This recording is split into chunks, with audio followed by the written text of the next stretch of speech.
All right, so I've been thinking a lot about this concept. I hear sometimes. I hear it brought up by China making a claim, and it sounds good on the front, and it's quite impressive. I've always been fascinated with ancient Chinese history and how long I'm kind of mesmerized by how long their history goes back. It almost seems like it goes back as far as like Sumerian and Babylonian. So I want to just go into that, but I want to address this at the same time. I want to address uh, this claim that I hear Chinese.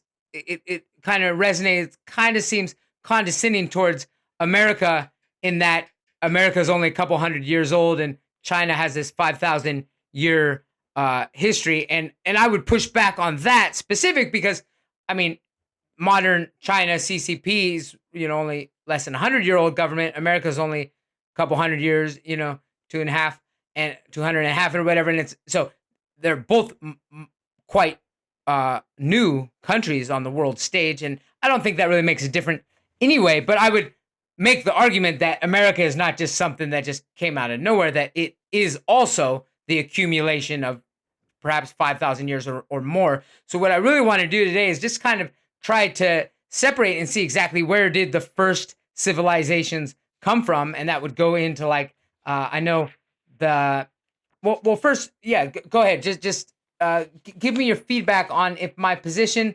seems reasonable, but at the same time i I really want you to push back on where I might be overlooking something, or where somebody who disagrees me would point out my flaws. Please do that more than you've done in the past. This is a an opportunity for me to better uh, kind of uh, formulate my thoughts here.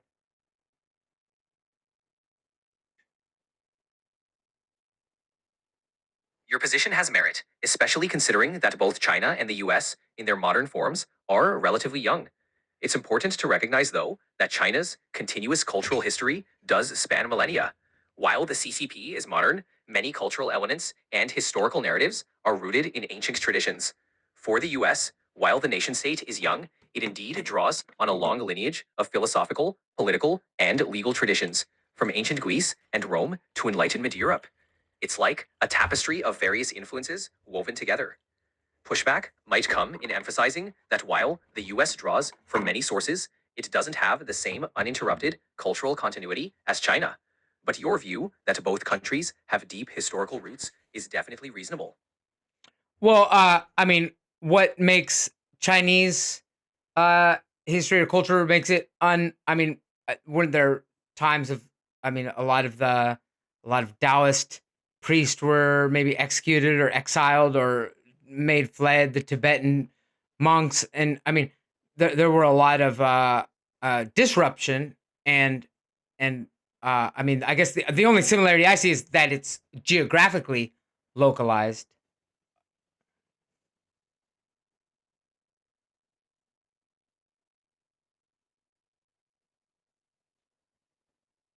You're right. Chinese history has seen its share of disruptions, from political upheavals to cultural shifts. The Cultural Revolution, for instance, was a significant period where many aspects of traditional Chinese culture were suppressed. Yet, despite these disruptions, many cultural practices, philosophies, and traditions have endured or been revived. This continuity is often emphasized to highlight a long, evolving cultural thread. So, while there are definite disruptions, the sense of continuity comes from how these elements persist and evolve. Okay, well, yeah, yeah, I think that would be the same in the West. I mean, like the Republic.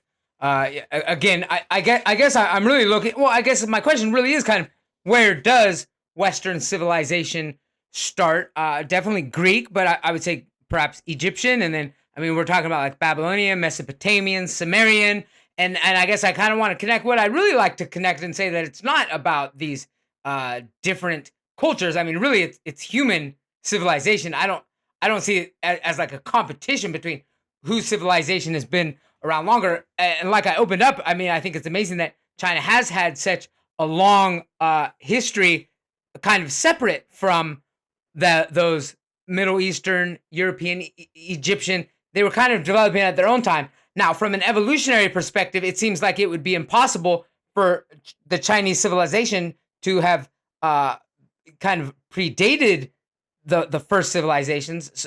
And again, I'm completely open for like some Atlanteans or just civilizations that were lost. And but let's just look at it from the uh, all those aside, just looking at the consensus, just kind of standard history and evolution. Would I mean, I'm trying to get like the first written history would be the Sumerians, but that was only like 2000 BC, or like I'm thinking like the Epic of Gilgamesh. And again, I'm an English teacher. I have Chinese students, I'm always studying my Chinese and learning from them, and they hate Chinese history because it's like, they're learning it as a subject. I'm fascinated by human history. I care about how we share everything. I don't really look at it as like I don't want to have like a tribal perspective about it. And I'm just trying to figure out like, is there a Chinese lineage that connects to like that Middle Eastern region? Because when you think of Western civilization or Indian or Arabic, it seems like it's easily tied to that Babylonian Mesopotamian area. And of course they had that cuneiform writing, which is kind of maybe reminiscent of the early Chinese writings.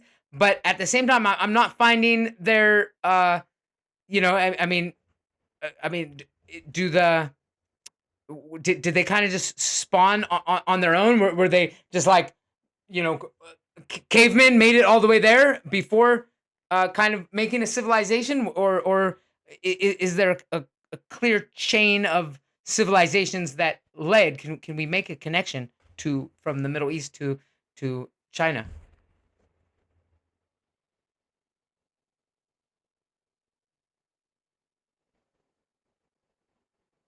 That's a fascinating question.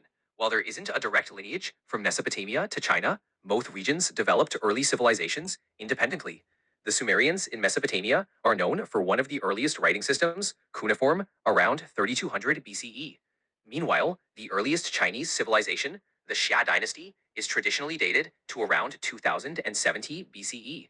Archaeological evidence suggests that both regions had significant cultural exchanges with neighboring areas, but they largely developed in parallel rather than directly influencing each other. The early Chinese script, Oracle Bone script, emerged independently. So while there isn't a direct chain connecting the two, both civilizations contribute to our shared human story. No, okay, that's great and that's fascinating. So I've actually got a lot of other questions. I live in Thailand, and I like Thailand, and I know that there are in one of the ethnic minorities in China are the Thai people. We call them Thai and Thai, and they share a lot of the Theravada Buddhist traditions that are also seen in Myanmar and Laos. And also Thai has I think there were probably some sea gypsies coming from uh, um, more Arab countries, perhaps even Indian. Obviously, there's an Indian influence, Hindu religion. I'm not sure if that's more of a cultural or actually an ethnic. I mean, if they were people, I'm trying to give me. Can you kind of did Thailand? How old is the Thai civilization, and where did it emerge as being unified apart from other civilizations? I know there was the Khmer Empire, and would we say this came from China, or would you say it was more likely? Did it come from India, or did it also kind of come out of its own doing?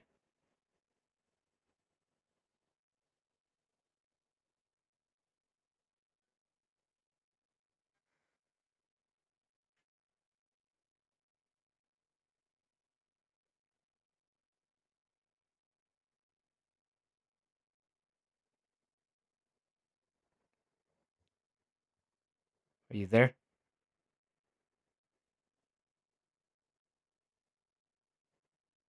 Yes, I'm here. Thai civilization has a rich tapestry of influences. The Thai people have roots in what's now southern China, gradually migrating southward over centuries. The unification of Thai kingdoms, particularly under the Sukhothai kingdom in the 13th century, is seen as the start of a unified Thai state. Before that, the region was influenced by Indian culture, evident in religion, Buddhism, and language. There were also influences from the Khmer Empire, which dominated the region before Thai kingdoms rose. So, Thailand's history is a blend of local development with significant Indian, Khmer, and Chinese influences.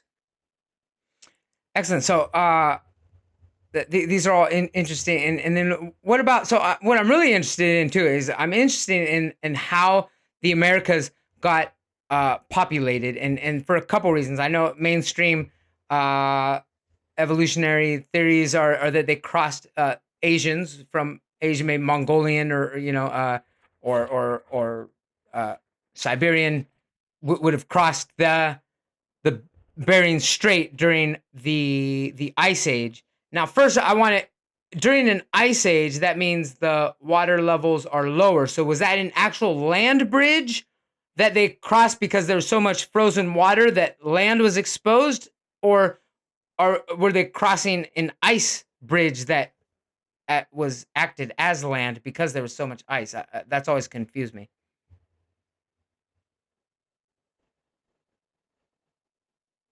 Great question. During the last ice age, sea levels were much lower because so much water was trapped in ice sheets. This exposed a land bridge called Beringia between Siberia and Alaska, so early humans could walk across it. This land bridge was not covered in ice, but a cold, dry tundra. It allowed animals and humans to migrate from Asia into North America, which is how the Americas initially got populated. So, I mean, was it?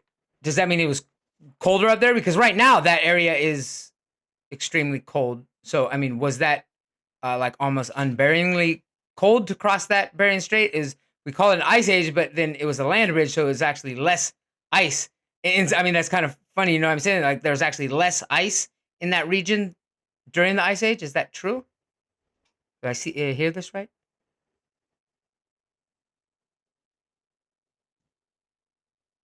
It does sound counterintuitive, but you're right.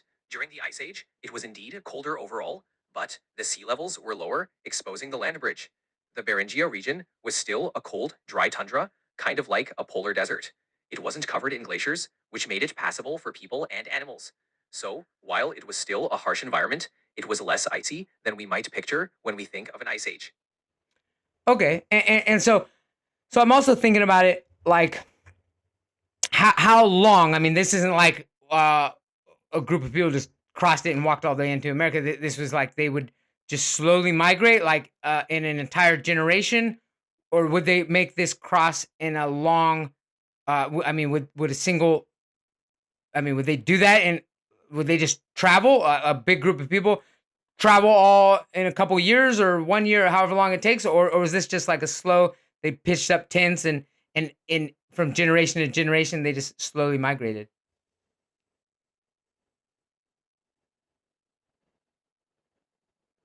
It was definitely a slow migration over many generations. People likely moved in small groups, following game and resources. They'd set up temporary camps, hunt, gather, and gradually expand their range. The process took thousands of years, with people spreading from Beringia into North and eventually South America. They adapted to different environments along the way. It wasn't a single journey, but rather a gradual expansion over millennia. So this is one of the questions I've always had. I mean, as we know, the with the Aztecs and um, I mean the Mayans and the Incas are all in the that Mexico and then South American region where they were more their civilizations were much more robust, yet they're further from where these people have migrated from. So I'm wondering what the consensus is on exactly why did North America have smaller tribes and these large civilizations came out uh, uh, much further. So they would have had less time to develop their civilizations. It seems peculiar.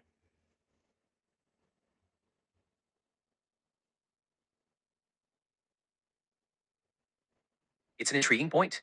The development of large civilizations like the Maya, Aztecs, and Inca in Mesoamerica and the Andes likely stemmed from a mix of environmental and cultural factors. Fertile lands, suitable climates, and the availability of stable crops like maize supported denser populations, which are key for civilization building. In contrast, North America's varied environments, from vast plains to dense forests, supported more nomadic or semi nomadic lifestyles. It's not about time since migration, but rather how local resources and conditions shaped societal structures. Okay, that's interesting. I also have this other idea. Also always been amazed about the Hawaiians, Samoans, all of these islands that are so far from land. I mean, even Australia, the Philippines. I mean, Philippines, of course, are closer, but they're still far. That it's like that's a pretty like who's making those trips. It seems like these areas were populated before big ships, so they must have had some sort of system to navigate the currents. And I mean, and then Hawaii, especially Hawaii, is like halfway across the Pacific Ocean. So basically, how did they make it there? And is it possible that on top of people coming over from the Bering Strait, that there were also some people coming from the ocean into the Americas?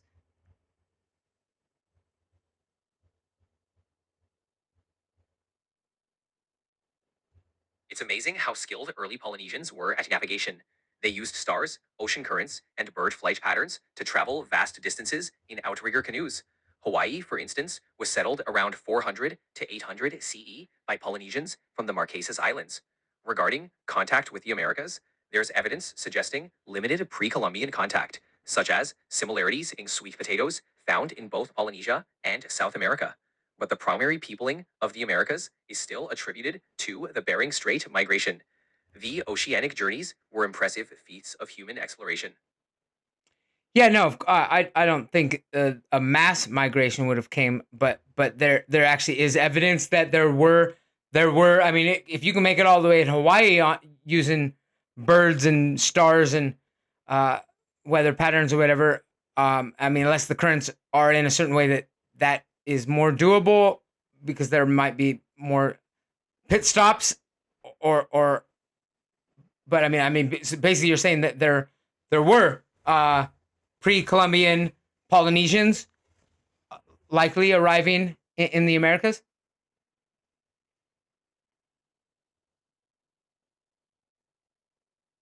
There is some evidence suggesting limited pre Columbian contact between Polynesians and South America, like the presence of sweet potatoes, a plant native to the Americas found in Polynesia. However, it's still debated among scholars.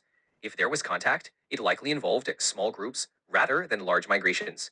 The exact extent and nature of these interactions are still being explored, but it's fascinating to think about these early oceanic voyages. It is fascinating. What about the Easter Islands? Are these uh was this? I mean, they're closer to South America, but they're pretty far away. Were those inhabited by Polynesian descendants, or are they thought to be? Because I'm thinking they were skilled. The Polynesians are probably the most skilled boat uh makers and travelers, while the all the people coming across on the land bridge, probably that wasn't their trade.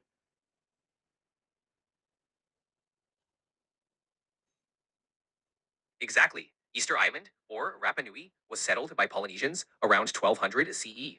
These settlers navigated vast distances using their advanced seafaring skills. The famous Moai statues on the island are a testament to their unique culture. Polynesians were indeed master navigators and boat builders, while the populations that crossed the Bering Land Bridge were more adapted to terrestrial migrations. So, the settlement of these distant islands really showcases the remarkable navigational achievements of Polynesian explorers. Sure does. And as long as we're talking about all of these navigators, I'd like to get into I know a little bit of at least of the mythology of it. I think it's historically accurate to some degree that Eric the Red, I believe, born in Norway, then moved to Iceland, and maybe had at some point he was exiled. Right, he moved to Greenland. That was he's getting people to move there by calling it Greenland.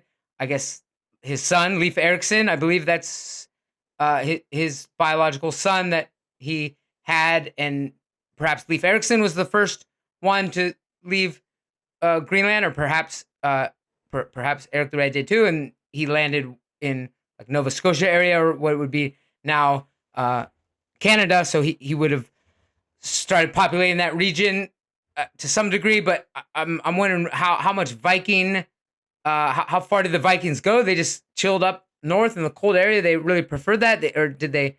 Were they? I mean, they're savage fighters to some degree, but I imagine at some point, if they started moving south, they could get ambushed by the natives, the Native Americans at that time. What kind of historical um, do, tales do we have about Vikings and Native Americans or Native Canadian? I mean, Native people of the Americas.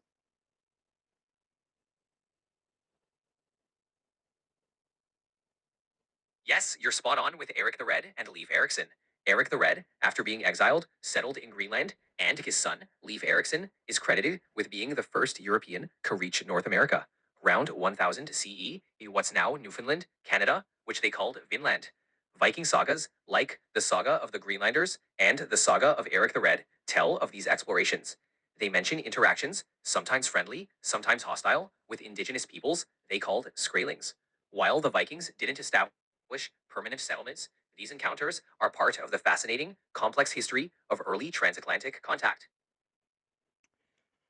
Good, excellent. So that was good. We just kind of circumnavigated the world. So I'd like to say, if we're gonna say like Western civilization, and I don't know if it's fair to say America's the culmination of Western civilization, but if it's not, I don't know which country would uh, take credit for that, or take that.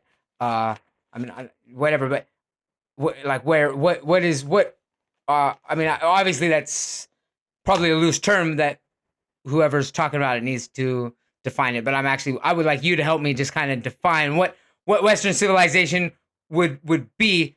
Like I definitely see Greek as being Western civilization. I would argue even like Egyptian a lot when during the time like Ptolemaic periods and uh and maybe before that, but maybe Babylonian, Sumerian. I think could also be attributed to a lot of Arabic cultures, but maybe they share that. I think I feel like there's a split of what you might call Arabic, and then does that turn into Indian, or was Indian is kind of separate?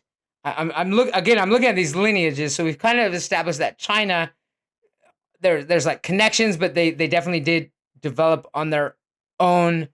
That it's hard to have like it's hard to see them blend. It seems like they established themselves, like you said, separately. So when are the breaks in like the other major civilizations, which might be like an Indian? There's like an Arab, which still exists today geographically, and then yeah, I guess my first question is just Western. What is Western? What does that mean? Western civilization exactly? What is the first origin, and does that origin, is it shared? Is there a large, that's I guess what I'm asking, is there a large portion of early civilization that multiple cultures would claim is their beginning?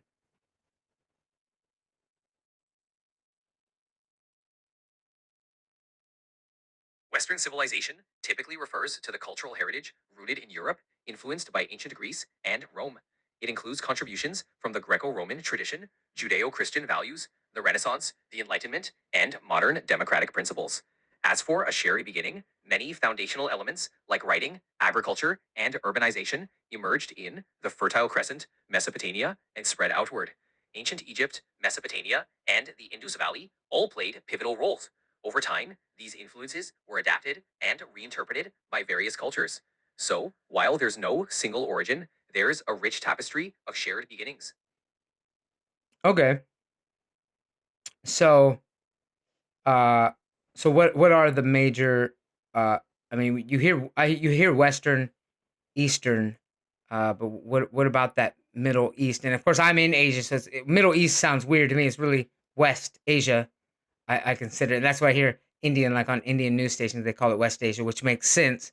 Um, and then again, and being in Thailand, I feel like I don't really feel that we're a branch of Chinese. I feel closer to Indian, like culturally sometimes, like, but at the same time not. I mean, it's definitely. I would say it's as different as it is from like Chinese, and there's influences of both. I'm breaking down just the major. Of course, you could break it down into many sub uh, cultures, or yeah, you could break it into many subcultures. I'm trying to get what are the major. We've got okay. Western is kind of European, but there's another Western, uh, like West Asian, or and then South Asian. Would those be? Would there be like a West Asian, which could be Middle Eastern Arabic, and then South Asian, which would be like the Indian, and then like the Russian, you know, I mean Slavic, or I don't know if that is that how does that connect directly to European and Western civilization, or obviously in its location? I mean, are those uh come from China at some time, or was there enough of a or Mongolians, and where did that break off? So there's a couple questions there. Go ahead and answer all of them if you could.